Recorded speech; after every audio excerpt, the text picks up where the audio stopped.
একটা ডিভোর্সি মেয়েকে কোনো একটা ছেলে মন থেকে ভালোবাসে না। সবাই আছে স্বার্থের কারণে। স্বার্থ ফুরিয়ে গেলে তখন আর তার কাছে কোনো মূল্য থাকে না। তার প্রমাণ আমি নিজে। প্রত্যেকটা অবিবাহিত ছেলেদের কাছে আমার অনুরোধ, আপনারা কোনো ডিভোর্সি মেয়েদের জীবন নিয়ে খেলা করবেন না। একটা ডিভোর্সি মেয়ে মনটাকে বারবার ভাঙবেন না। একটা ডিভোর্সি মেয়ে খুব অসহায়, সবার কাছে অবহেলিত। না তাকে ফ্যামিলির কাছে দাও, না তাকে প্রিয় মানুষটার কাছে দাও। একটা ডিভোর্সি নারীকে কখনো একটা ছেলে ভালোবাসতে পারে না।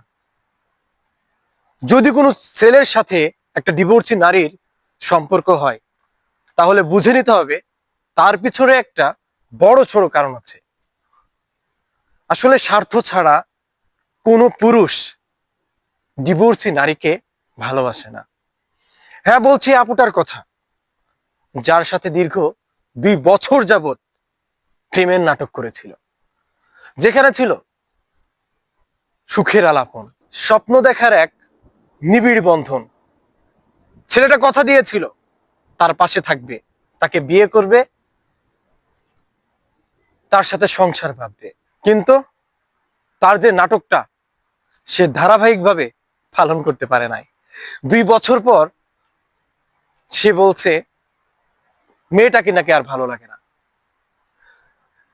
আরে ভাই, যদি তুই তার সাথে কাহিনী করতি, যদি তোর ইচ্ছাই ছিল তাকে ঠকাবি, তাহলে আমি বলবো এত সময় নেওয়ার কি দরকার ছিল?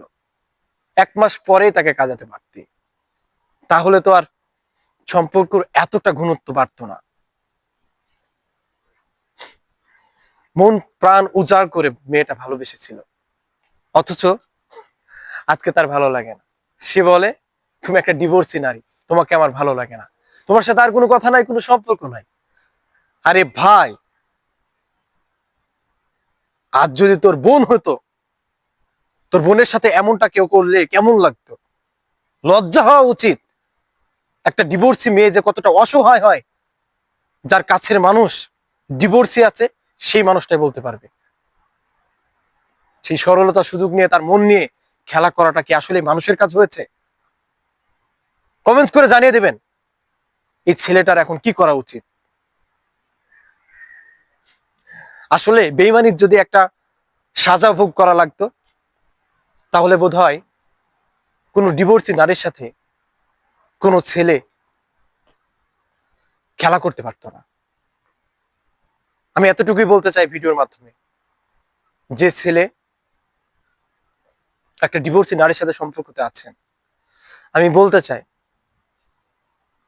যদি সম্পর্ক ঘনত্ব বেড়ে যায় তাহলে বিয়ে করে ফেলেন।